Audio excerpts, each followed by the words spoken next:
Good morning, my dear students. Welcome back. This video is for the students of class 7th, subject mathematics, and this is lecture number 3 of chapter number 15, visualizing solid shapes.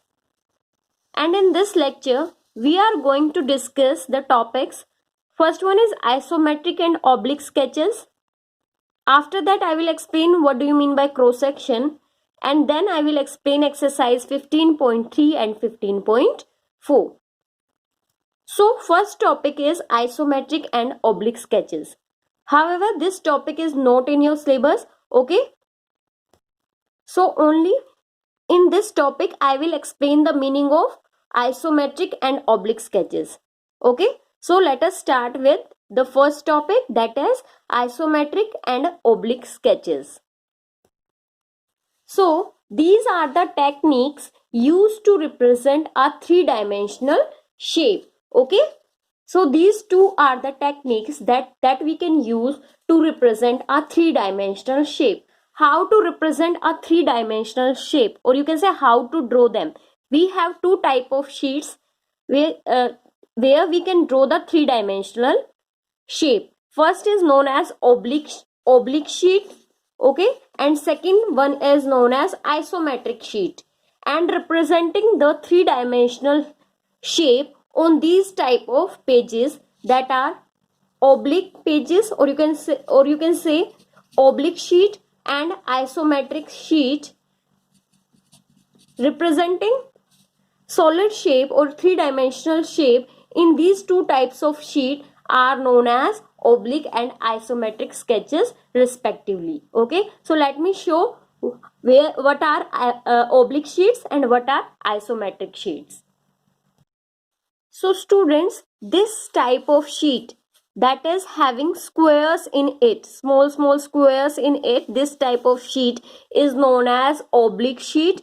Or your graph paper also contains the small square on each page. The graph paper is also known as oblique sheet, okay? So in this type of sheet we represent the solid shape, okay, and this type of sketches is known as oblique sketches. Here it is a cube drawn on this type of sheet, okay, and this is used to represent a three-dimensional shape, okay? So this is oblique sketch of oblique sheet. And if a three-dimensional shape is representing on a oblique sheet, then it is known as oblique sketch, okay? Now next one is isometric sheet or isometric sketch. So students, isometric sheets are the sheets having dots in it, okay, and this is also a technique to represent a three-dimensional shape on it, okay? So here also it is a cube, okay, and a cube is represented on this sheet, so this is known as isometric sketch of, if here it is cube drawn, so this is isometric sketch of a cube, okay? So isometric sheets are the sheets having dots in it, okay, and representing a three-dimensional figure on it is known as isometric sketch, okay? I hope these two topics are clear. What do you mean by oblique and isometric sketches, okay? These are the techniques used to represent three-dimensional shapes. Now the next topic, that is cross section, meaning of cross section. So meaning of this I will explain with exercise 15.3.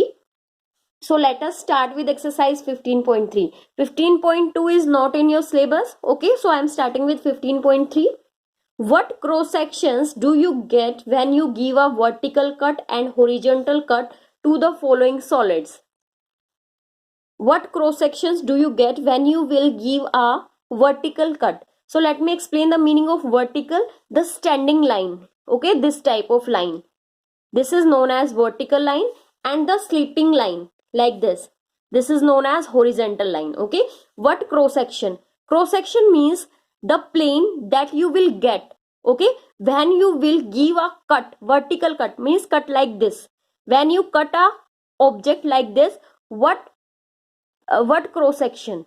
It means Now let me explain you practically. Suppose I am having a solid shape. Okay, now if I cut the solid shape along this direction in this way, then this is, I am giving a vertical cut. Okay, if I am giving a cut like this, okay, and if I am giving a cut like this in between like this, okay, this is known as horizontal cut. Okay, again I am explaining. Vertical cut means if you are cutting, if you are giving any cut to a solid vertically like this, if I am going to cut this solid in this way vertically, that is the vertical cut. Okay, and if I am going to cut the solid in this way, that is the vertical cut. Okay, I am giving a cut in cut to this solid, so like this, so this is horizontal cut. Okay, now the question is what cross section. Now the topic is cross section. What do you mean by cross section? So let me explain it. Suppose this is a brick. Okay, I am explaining with the example. This is a brick. Okay, and if you are giving a vertical cut means like this. So I am giving a vertical cut to it. So students, I have given a vertical cut to this solid. Vertical means to cut standing, to cut in this direction. Okay, so this is vertical cut and we have taken this as a brick.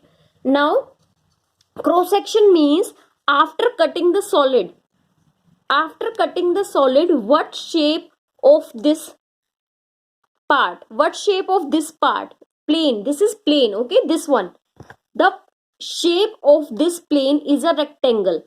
Okay, the shape from the cut point, the shape what you are getting from the cut point, that is known as cross section. Okay, so if you have given vertical cut to a brick, so this I have taken the brick. Okay, and I have given a vertical cut. Now what shape you are getting? This is a rectangle. Okay, so if you are giving a vertical cut to a brick, then you will get a rectangle. Okay, that is a vertical cut.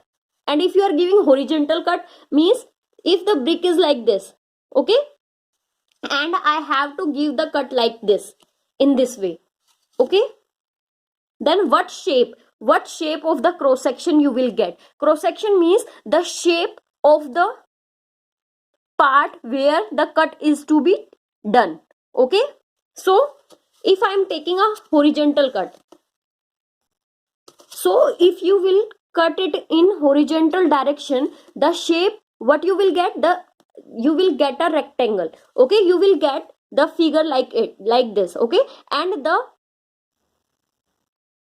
point where this this solid cuts, that is in the shape of rectangle. So if you will give a vertical cut to a brick, then you will, horizontal cut to a brick, then you will get rectangle. Okay, so if you are giving cut like this, that is vertical cut, then also you are getting the rectangle. And if you are giving a horizontal cut like this, okay, what you will get? You will get the rectangle. Now same for a round apple. If you will cut vertically cut a round apple, then you will get a circle. Okay, if you will give a horizontal cut to a round apple, then also you will get a circle. Now a die, what shape you will get, what cross section you will get? That is a square, horizontal also and vertical also. Okay, a circular pipe, if you will cut the circular pipe vertically, then it will be a circle. Okay, you have to see the shape where the cut, at the point where the cut is to be done. Okay, and that will be the circle. Okay, so if you will give a vertical cut to a circular pipe, then you will get a circle. Okay, and if you will give a horizontal cut, then you will either get a line or a rectangle. That depends on the size of the pipe. Okay, now an ice cream cone. Suppose you are having a cone, ice cream cone. Okay, and if you are giving a vertical cut, then you will get a triangle. Okay, and if you will give a horizontal cut, then you will get a circle. Okay, you can imagine this, you can visualize this, you can do the practical also. Okay, and then you will be able to see what you will get the cross section.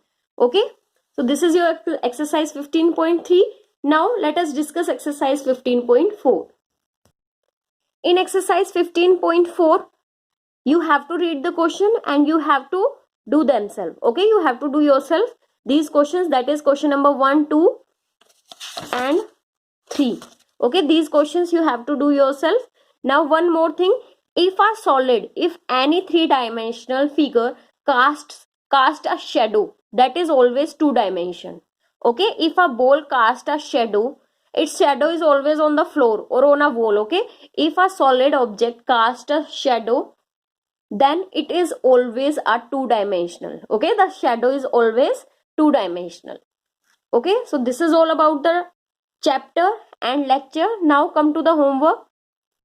So students, your homework for today is you have to do exercise 15.3 and exercise 15.4 in book, and you have to revise the properties of solid shapes also. Okay, thank you so much.